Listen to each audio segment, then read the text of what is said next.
Hola, mi nombre es Walter Cuestas y yo voy a hablar en este corto webinar sobre una parte del material del curso de Certified Disaster Recovery Engineer, donde se ven muchos tópicos sobre el tema de recuperación ante desastres desde una perspectiva de preparación previa para la recuperación ante desastres, que tiene una carga muy fuerte de manejo de procesos y de interacciones en diferentes estamentos de las organizaciones en general, pero que también tiene mucha parte en la que se ejercita de modo práctico en trabajos grupales las situaciones que se presentan de diferentes tipos, de las más simples hasta las complejas, del tipo de desastres, que ponen riesgos ante los activos de información y que muchas veces se presentan básicamente dos problemas, ¿no? Uno es que no se sabe qué hacer exactamente en ese momento, no se sabe qué acciones tomar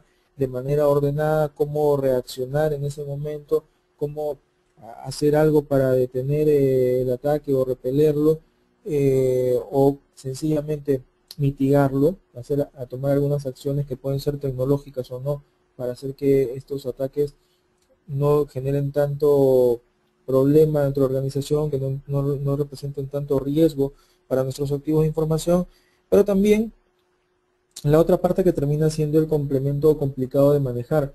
¿Qué cosas se tienen que hacer de manera ordenada para que se puedan capturar evidencias adecuadas para una investigación posterior y poder tomar acciones correctivas y desprender algunas preventivas, pero también para las acciones que se puedan tomar de cara a la investigación del incidente y si caben los aspectos legales, por ejemplo, ¿no? Entonces, todo este tema de recuperación ante desastres implica tener una cantidad de procesos definidos, de procedimientos también definidos, documentación y una organización que esté preparada continuamente, ¿no? Para ello. Como digo, dentro del curso todo se refuerza a través de ejercicios en grupo y simulaciones. Lo que vamos a ver en este seminario, en este webinar, corresponde a uno de los capítulos que he seleccionado porque tiene que hacer principalmente con el momento actual y se refiere a los ciberataques, ¿no? Dentro del curso se ven más formas de problemas de seguridad, pero en este caso me pareció que podía ser interesante ver esta parte de ciberataques, debido a que tiene una vigencia total. En los países, sobre todo en general, ya se está generando mucha legislación respecto a los temas de delitos informáticos y normalmente pues esto cae en la categoría de ciberataques o crímenes cibernéticos, ¿no? La forma de ataques, la fuente de los ataques en realidad son diferentes, ¿no?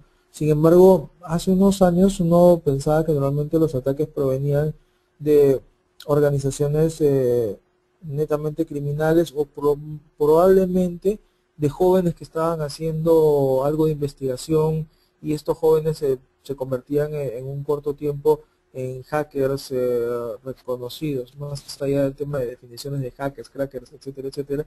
Eso era lo que teníamos normalmente antes. Sin embargo, en los últimos años hemos visto cómo todo ha cambiado para que empecemos a hablar de cosas como ciberterrorismo, ¿no? Que es una forma de ataques que está más que nada motivada por factores políticos, sociales y culturales, pero probablemente otra parte que no se le presta mucha atención y esa es de las más riesgosas, es el tema de lo que podría uno llamar espionaje industrial tradicional, algo que normalmente uno veía en las películas y que no veía cómo se pueda presentar como un hecho real dentro de una organización común y corriente.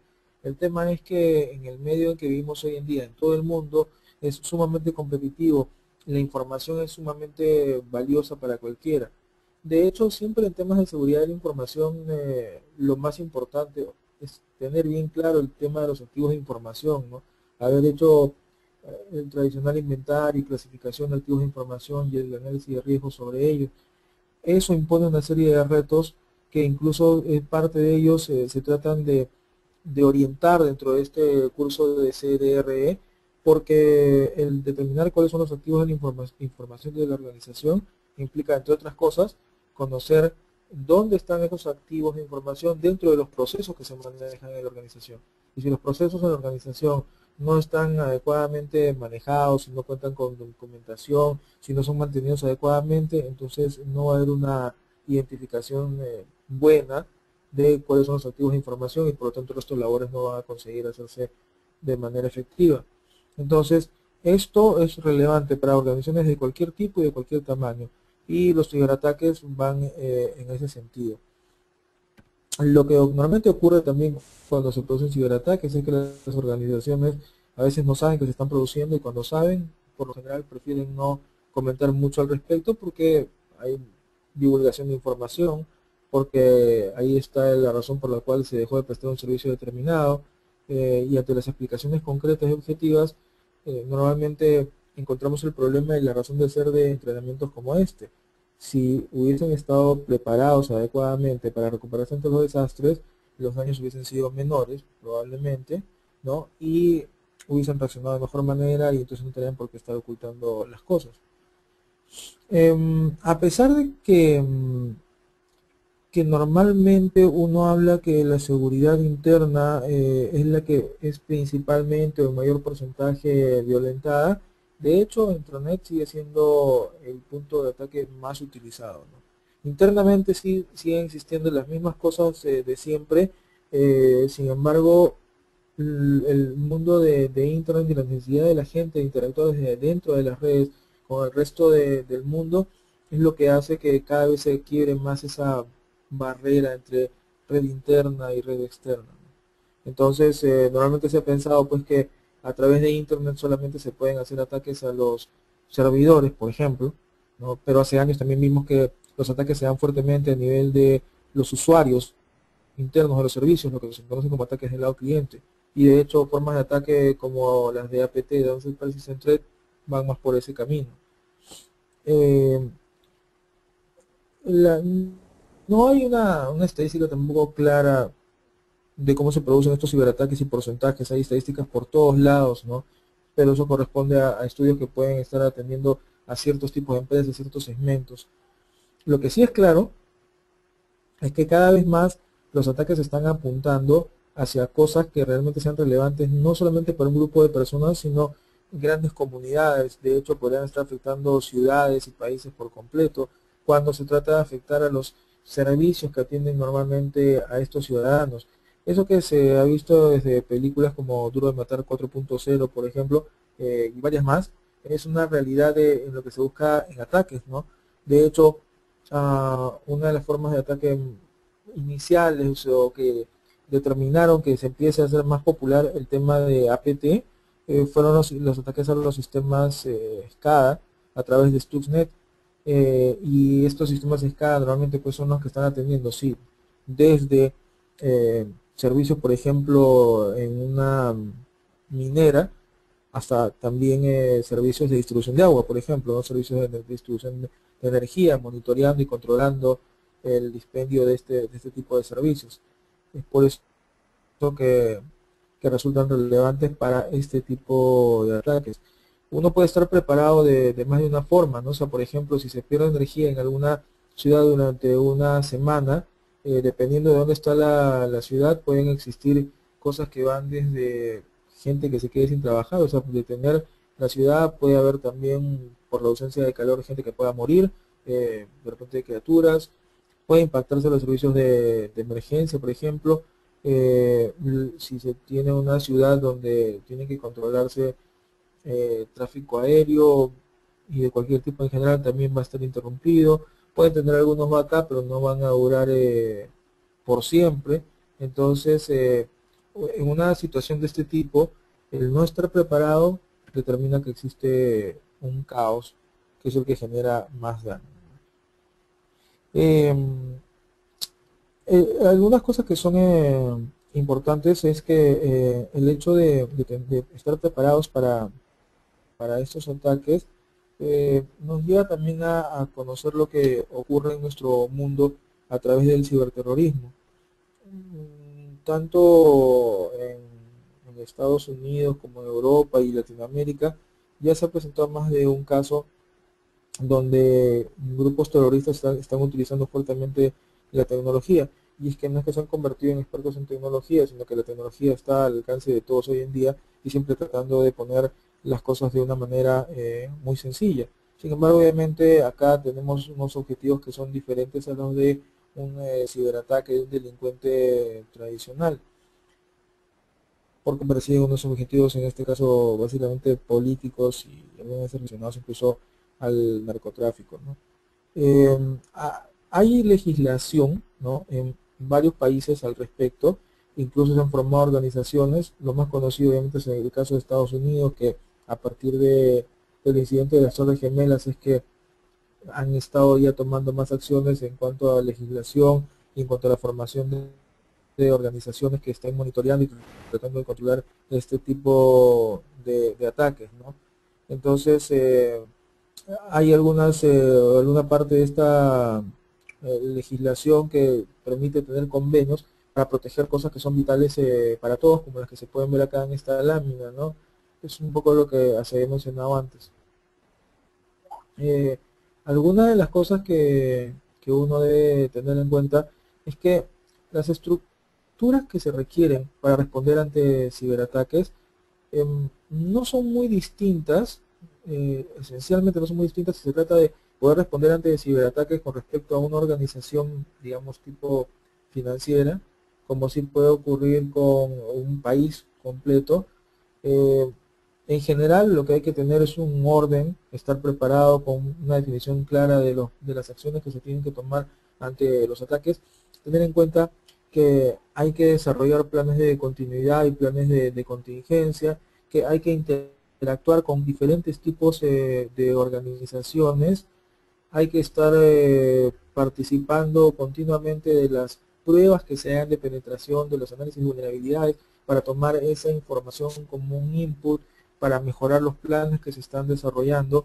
Hay que también estar siempre al tanto del aspecto legal, que resulta muy importante, por lo menos como un medio disuasivo, ¿no? Y también estar ofreciendo información a otros sobre los incidentes que ven que se van ocurriendo dentro de la organización.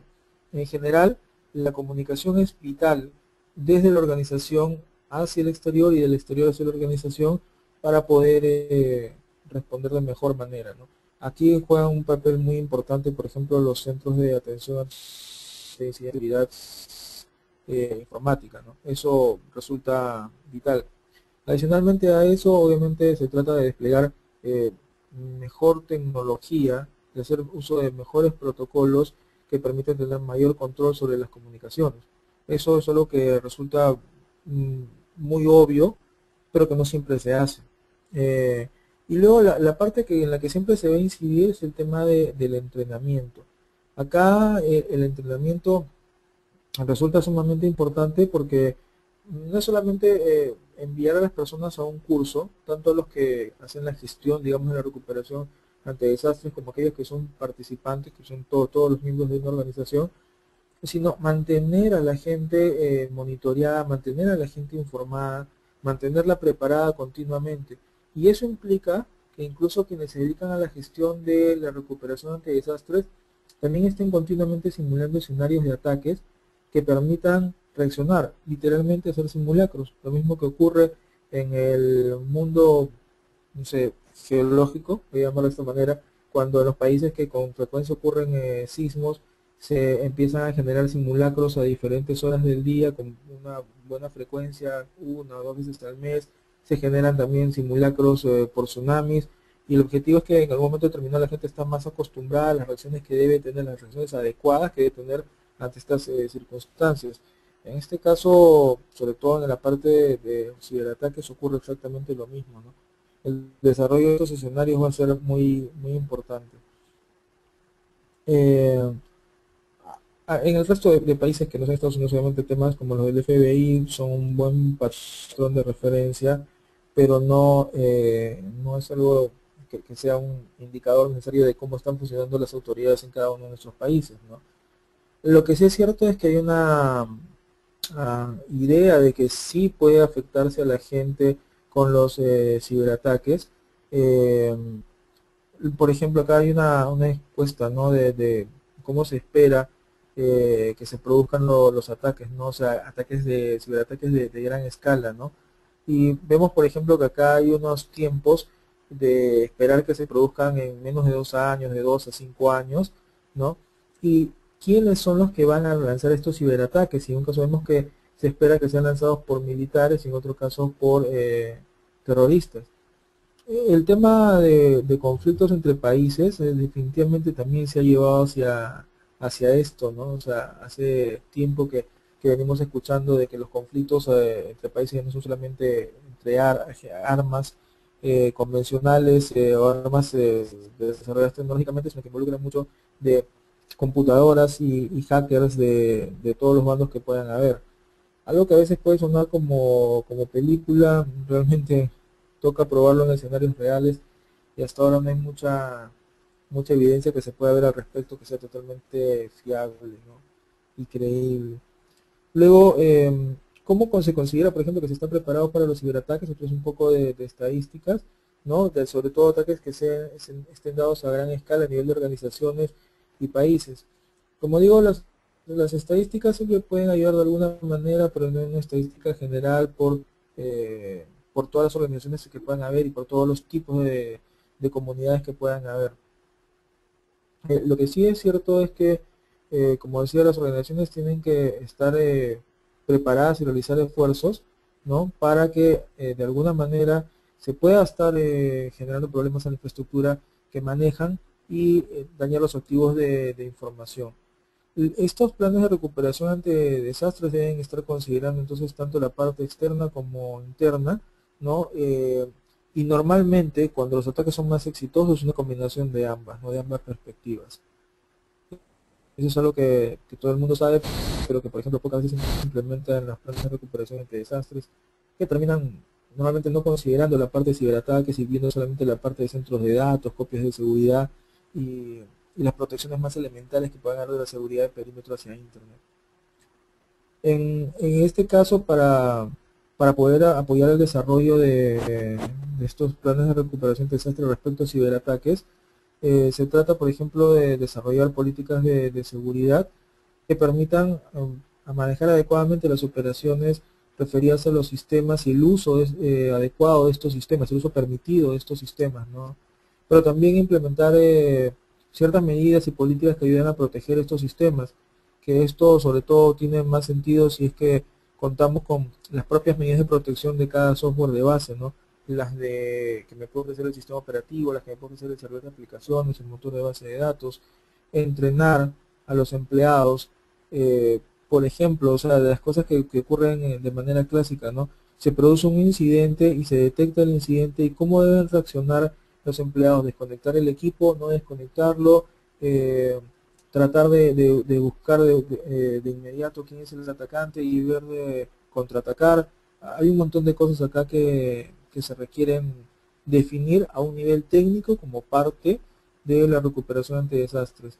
Pero también hay que tener en cuenta que cuando los ciberataques mundanos, comunes y corrientes se producen, muchas veces se producen por empresas que son competencia y eso no es ciberterrorismo ni involucra necesariamente todo un país. Eso es algo que es más mundano, que se da de manera más frecuente. Entonces ahí es cuando normalmente las empresas quieren tomar acciones legales. Por lo tanto, un plan de recuperación de desastres también debe considerar cuáles son los pasos a seguir para preservar, por ejemplo, correctamente la evidencia. No es determinar cómo se haga la labor de forencia computacional, sí, pero de todas maneras sí, cuáles son los puntos que son más importantes y relevantes y cuáles son las acciones que se deben tomar y quiénes son los responsables en estos casos. El estar al tanto de toda la legislación que se pueda tener disponible, entonces resulta sumamente importante para ese aspecto. Eh, no hay una receta mágica respecto a qué hay que hacer para protegerse de los ciberataques. Es conocido y es hasta trillado decir, por ejemplo, que quienes protegen tienen que ponerse a pensar en todas las formas posibles de ataques que se puedan presentar para protegerse, pero el atacante le basta con tratar de encontrar una y si por ahí tiene éxito, listo, no tiene que pensar en las demás. Esa es la perspectiva de un atacante. Cualquier cosa hoy en día es una computadora y por lo tanto va a ser factible de ser vulnerada y ser utilizada para penetrar hacia otros servicios, otros activos de información de las organizaciones. Eh, y una cosa que no debemos dejar de recordar es que incluso dentro de los ciberataques, las formas de ataques de ingeniería social también van a estar incluidas y van a estar orientadas principalmente a las reacciones de las personas, al comportamiento de las personas. Entonces acá el hecho de crear un plan adecuado, de preparar la organización, de mantener a la gente entrenada, de tener procedimientos, eso es lo más útil para poder estar prevenidos ante estos ataques. Hay una gran cantidad de fuentes de información sobre cómo proceder en diferentes circunstancias en ataques con referente a la información y los computadores, ¿no? Estas formas de ataque, conocidas como cibercrimen también, o crimen cibernético, ¿no? Están también ya generando más legislación que se aplica de buena o mala manera en diferentes países. Eso es algo en lo cual creo que difícilmente la gente se va a poner de acuerdo. Eh, por ejemplo, hay un país en el cual se ha tomado como base para una ley de delitos informáticos eh, un convenio de Budapest, que es un convenio firmado entre países europeos sobre delitos informáticos, y la aplicación vista desde la perspectiva legal no necesariamente se ve que difiera de este convenio, pero ya puesta sobre la situación del país y sobre la realidad, sí difiere de alguna manera y puede impactar incluso negativamente a ciertas libertades y eh, ciertas industrias que existen en los países. Entonces, más allá de eso, digamos, dentro de la imperfección que puedan tener estas leyes, sí ayudan a proteger algunas cosas como por ejemplo la privacidad, ¿no? El hecho de que las clásicas premisas de la información como la confidencialidad, integridad y disponibilidad puedan estar protegidas y atender a otras cosas de las cuales uno puede ser partícipe, cómplice, sin darse cuenta porque precisamente no tiene un buen plan de recuperación ante estos ciberataques, ¿no? Como por ejemplo estar siendo usado como un repositorio de archivos de pornografía infantil, por ejemplo, ¿no? Y entonces, si uno no tiene un plan adecuado para recuperarse ante los ciberataques y demostrar que esto no ha sido una situación generada adrede, puede terminar implicado en situaciones que están penadas con las leyes hoy en día. Eh,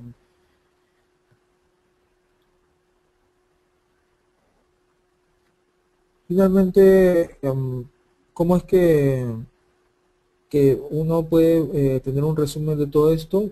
Veamos, los atacantes tienen un montón de tiempo para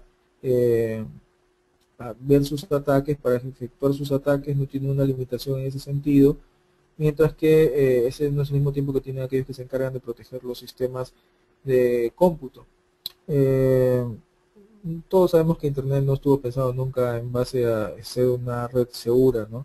Y los atacantes pueden utilizar todo lo que puedan encontrar por Internet, inclusive si es que consienten detrás de la red Internet, todo lo que puedan usar internamente para cometer sus delitos, para continuar con el ataque. Hoy en día acá pasan dos cosas: o el atacante tiene acceso a la misma tecnología, a los mismos recursos que tiene cualquier especialista de seguridad, o inclusive muchas veces ni siquiera va a necesitar acceso a los recursos más complejos. El caso de APT, por ejemplo con Stuxnet, como decía, que es de lo más antiguo que se puede ver en este tipo de ataques y que estaba enfocado en sistemas SCADA, por ejemplo, no se iba directamente contra los sistemas SCADA por lo complejos que podían ser y porque el atacante en ese caso no tenía acceso a estos sistemas para hacer sus pruebas previas, para tratar de ser exitoso o siquiera para conocer mejor el objetivo. Entonces, ¿qué es lo que hacían? Ir más bien a atacar a los clientes, a los operadores de estos sistemas SCADA que utilizan sistemas convencionales. Entonces, donde ellos no tengan acceso, igual van a tener una estrategia que puede ser fácilmente utilizable. Eh, las mediciones que se puedan hacer, el monitoreo que se puede hacer en Internet puede ser constante por parte de los hackers y los atacantes. Y hay que tener en cuenta que nunca, esto es lo que difiere de lo que se ve en las películas normalmente, nunca debemos pensar en que estos ciberataques se generan por una sola persona rodeada de computadores. Normalmente son personas que están en diferentes lugares y que están intercambiando información de manera diversa y pueden avanzar con sus ataques así. De esta forma podemos ver que hay diferentes tipos de ataques, varios de ellos bastante antiguos, que hoy en día la mayoría de los equipos los protegen por default. Incluso a nivel de sistemas operativos hay protecciones para varios de esos tipos de ataques, sobre todo de negación de servicio. Pero hay otros ataques que de todas maneras persisten y no son fáciles de controlar aún en la gran mayoría de las organizaciones, como los ataques de hombre en medio, por ejemplo, ¿no? Esos ataques se resultan muy relevantes dentro de las redes, en la parte interna de las redes, en la parte privada. Entonces, eh, lo que se trata de hacer es desarrollar un procedimiento, ¿no?, que permita prevenir que los servicios estén disponibles por una gran cantidad de tiempo y que se permitan, por lo tanto, hacer una rápida recuperación. Puede estar esto manejado a través de alguna organización que en cada país pueda proveer servicios de monitoreo sobre seguridad, de recuperación o de servicios de seguridad gestionada en forma pública o privada. El punto es que siempre hay una manera adecuada de responder ante estos ciberataques. Entonces, por ejemplo, acá podemos ver una serie de ítems relacionados directamente a la recuperación en el caso de ciberataques, como por ejemplo no contactar al sospechoso, ¿no? O sea, hay que dejar que quienes vean el aspecto, digamos, policial y legal sean los que vean estas labores, y hay que contactarlos, por lo tanto, rápidamente. Hay que tener listas de contactos, como ocurre normalmente en los procedimientos de recuperación, para incluso tener un árbol de decisiones y un árbol de comunicaciones, ¿no? Y también determinar quiénes son las personas autorizadas para manejo de evidencia y cómo, ¿sí? Indicar, por ejemplo, que los sistemas no se deben dar de baja, que no se deben alterar archivos, eh, usar medios de comunicación como el teléfono y no el correo, porque puede también estar intervenido, por ejemplo, ¿no? Y luego del ataque, o sea, ya en la revisión, digamos, hay que ver cuánto ha sido el alcance de ese ataque, hacer revisión de los logs. Esto resulta sumamente importante. De hecho, en los cursos de forencia como CDFE y CNFE de Mail2 se ven muchas de estas labores, se ve y se enseña cómo se tiene que proceder. Eh, y hay que tener, como digo, en cuenta los apoyos que se puedan tener localmente, tanto a nivel de legislación como organizaciones, a nivel de policía, organizaciones que puedan proveer los gobiernos, o los mismos proveedores de acceso a Internet o proveedores de servicios de seguridad en general, ¿no? Eso es algo que puede ayudar mucho.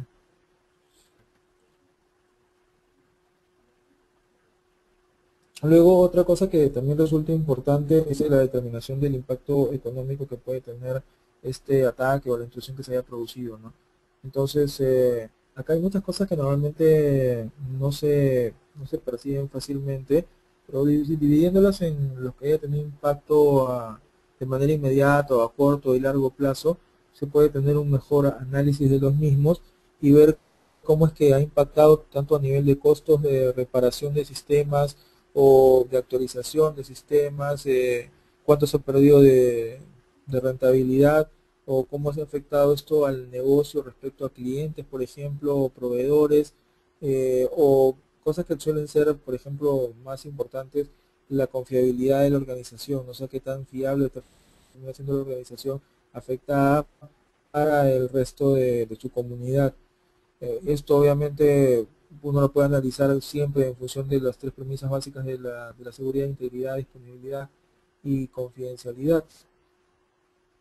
Si uno puede ponerse a analizarlo de manera más objetiva y más concreta, hay una serie de costos asociados, ¿no? Por ejemplo, desde tan solo el apoyo de un proveedor ayudando a la recuperación, o los valores, el valor de las transacciones que se han perdido y que se tienen que volver a generar, los costos que pueden tener estas transacciones, este reproceso de transacciones, y los costos internos que se pueden producir también por ejemplo, trabajo adicional o la necesidad de un personal temporal adicional para recuperarse ante el desastre. Eh, Sin embargo, hay algunas cosas que sí, obviamente, son parte de lo que ya uno conoce, ¿no? Que el tema de tener cierto cuidado en el tema de las copias de seguridad, en la redundancia de los servicios y de la energía y de los ambientes. Eso sí va a permanecer como algo estándar para la recuperación de desastres como un ciberataque.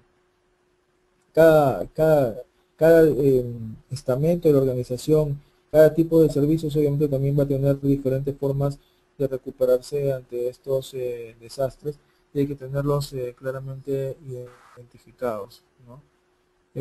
Por ejemplo, de alguna forma puede resultar más sencillo tener las PCs, las estaciones de trabajo, los laptops, los handhelds preparados, ¿no?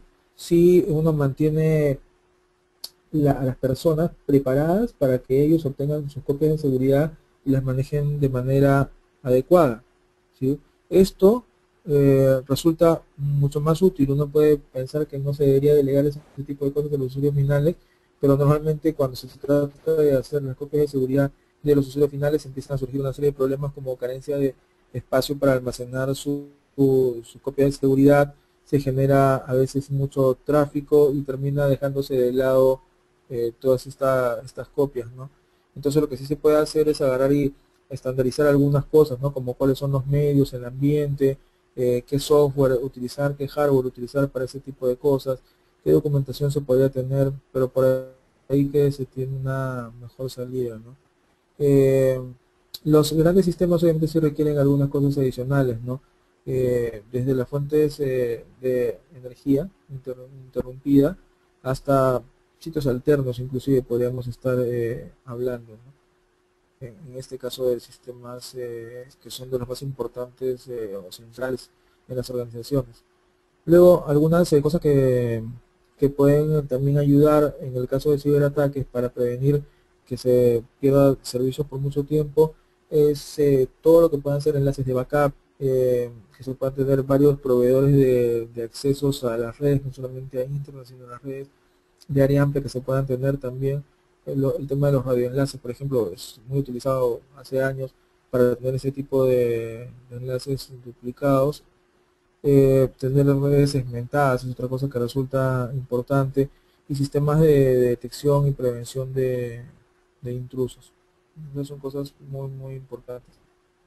Luego también la organización tiene que estar preparada, tiene que generarse un comité que pueda manejar la respuesta de estos incidentes y que son también con tienen diferentes roles y diferentes actores de la organización, no solamente el área tecnológica. Y como se ve, por ejemplo, se tiene que definir procedimientos para todo esto.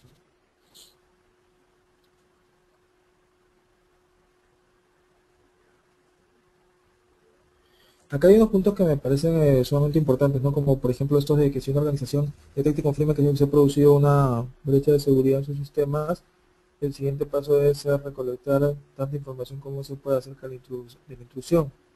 Y para prevenir que se generen unas interrupciones de servicio demasiado largas, el equipo que maneja el plan de recuperación de desastres y continuidad, los especialistas de IT y la gente que maneja redes, deben desarrollar los procedimientos para recuperarse ante estos ataques. Eso es bien importante porque muchas veces se queda todo tan solo en planes y no se establecen procedimientos que al final son las guías que paso a paso nos van a ayudar para ver cómo nos recuperamos ante todo esto, ¿no? Y obviamente la recolección de información para los siguientes pasos que puedan tener que hacer con las autoridades que puedan tomar cartas en el asunto.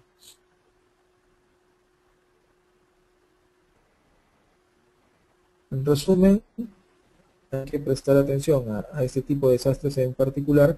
Como hemos visto, muchas cosas son tradicionales de un plan de recuperación ante desastres, pero hay algunas cosas que son bien particulares y que requieren entrar en detalles. Entonces, por eso es que es necesario inclusive considerar que haya un subcomité que se encargue de este tipo de cosas más relacionadas a computadoras y redes que el resto del plan. Eh, sí,